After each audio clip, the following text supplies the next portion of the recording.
Alors avant de démarrer la vidéo, n'oublie pas de t'abonner, vous êtes une majorité à ne pas être abonné à la chaîne, alors que c'est dommage, il y a plein de super contenus que vous pouvez découvrir en avant-première. Et pour me soutenir, cliquez tout de suite sur s'abonner, mettez-moi un gros pouce bleu, ça me fera énormément plaisir, ça me motive vraiment de continuer à faire plus de vidéos sur cette chaîne YouTube. Bonjour, je fais du micro-trottoir, je pose des questions aux passants. Ça vous dérangerait pas de répondre à ma question? Elle est très simple. Non, pas de question, monsieur. Ça va, lui. Attention, toi. Voilà, arrête. Voilà, arrête-toi. Voilà, arrête. Bonsoir. L'inégalité homme-femme, ça dit quoi pour vous? Ça dit rien.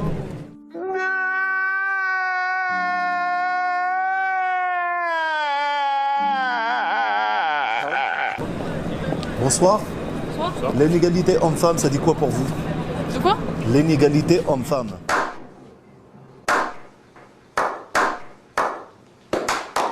Salaire. Le salaire. Oui. Quoi d'autre? Est-ce que c'est normal? Non. Ok. C'est C'est filmé? une chaîne YouTube, ouais. Ah. Et quoi d'autre? À part le salaire. À part le salaire, je dirais la façon dont on est traité dans la rue. Par exemple, un petit exemple. Bah, par exemple, si je suis pas avec lui, bah, je suis pas traitée de la même façon. D'accord, ok. C'est l'harcèlement. Voilà. C'est un autre sujet. Ouais.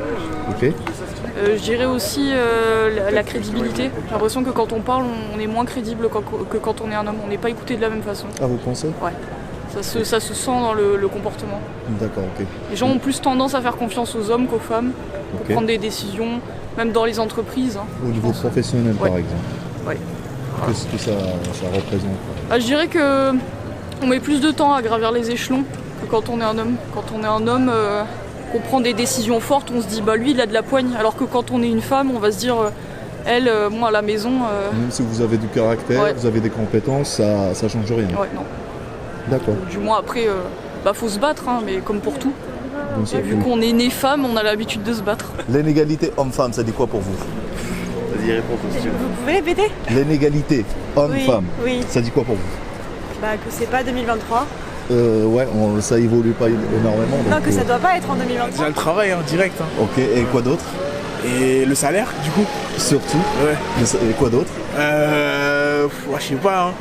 Est-ce que ça Après- doit exister Non, bah bien sûr que au non. niveau travail? Au niveau du travail. Évolution, etc. Je vous donne quand même des indices. Je sais pas trop quoi vous dire là maintenant. Évolution, bah il y a quand même une belle évolution par rapport aux dernières décennies. Le salaire, oui, il y a une différence après. C'est Faut voir normal? sur tous les. Bah, évidemment que non, mais ça dépend des professions, ça dépend des branches. Donc après faut voir. Faut voir sur les différentes branches de métier parce que c'est pas le cas partout non plus. Parce que tu vois, quand je l'ai dit. Bonjour. Bonjour. L'inégalité homme-femme, qu'est-ce que ça dit pour vous? Bah, en fait, je trouve que l'inégalité homme-femme, en fait, la société, elle a beaucoup rabaissé les femmes sur certains points. Et donc, du coup, bah, ça a été un peu monopolisé et du coup, les gens, excusez-moi, les gens en fait ont beaucoup monopolisé, comme quoi les femmes étaient, on va dire, inférieures aux hommes sur certains niveaux, donc que ce soit le sport ou même la vie en soi, on considère les femmes comme des êtres inférieurs en fait à la société dans la société de nos jours. Ouais. C'est ça que je pense. Sur l'inégalité homme-femme, Ouais. à quel niveau? Dans quel. Tu peux développer secteur, sur ce sujet, donc en fait, Bah, il y a beaucoup de choses à dire à mon avis à ce sujet-là. Je veux dire. il y a le salaire, par exemple. Il y a le salaire, bah, à ce moment-là, je ne vais pas trop m'éparpiller parce que je ne suis pas renseigné, donc je ne vais pas de dire des bêtises, mais Évolution, plus au niveau même de la société, de le regard. Je te donne quelques idées. Ouais, mais c'est en train de changer, tu vois. On est en train de, même les hommes, ils sont en train de plus parler, communiquer avec les femmes sur qu'est-ce qu'elles veulent, parce que même sur les histoires de, sur l'histoire de couple, par exemple, je sais que c'est très souvent ça où c'est l'homme qui a le pouvoir, tu vois, dans certaines situations. Et c'est en train d'évoluer. Voilà, on laisse la parole aux femmes de plus en plus, mais c'est pas quelque chose qui est forcément facile, tu C'est vois. pas du concret, quoi. Ouais. Ça arrive, mais enfin, moi je sais que je suis dans un entourage avec des amis où on essaie d'être super bienveillant et de discuter avec les femmes et justement d'avoir leur point de vue, parce que il y a ce truc où les hommes ils pensent tout savoir et au final pas du tout.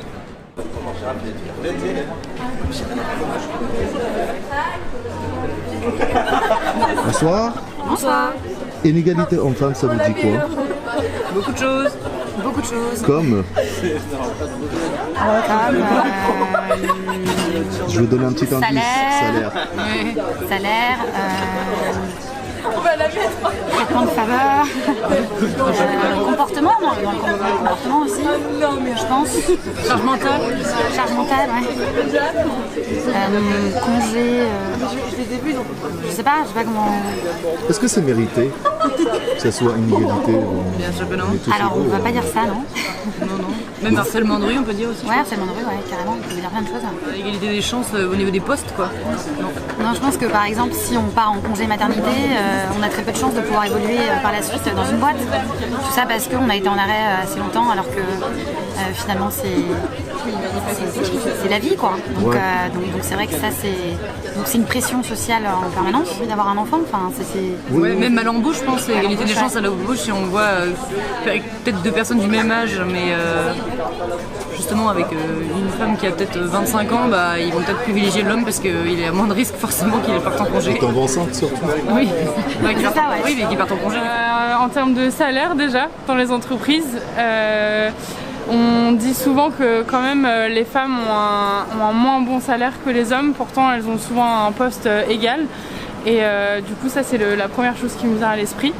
Au niveau de l'égalité des postes, en général les gérants dans une entreprise ça va plus facilement être des hommes, ou les femmes on va plus remettre en question leurs pensées, ce qu'elles disent, et c'est plus les hommes qui vont s'associer leurs idées. En termes de risque, je trouve que les femmes elles ont moins tendance à oser demander des augmentations, à demander à être promues, etc. Alors que les hommes, ils vont plus y aller, ils vont plus oser, etc. Et voilà, et après par rapport à l'évolution, comme toi tu le disais, souvent c'est les plus hauts gradés, entre guillemets, sont souvent des hommes. Et donc voilà, ça on aimerait bien que ça change, c'est sûr. En off, vous m'avez parlé de politique. Oui, au niveau de la politique, il y a quand même plus d'hommes je parle de la politique en France, il y a quand même plus d'hommes qui représentent le pays par rapport aux femmes. Même on a juste à voir au niveau des élections présidentielles, les candidats, c'est une majorité d'hommes par rapport aux femmes, quoi.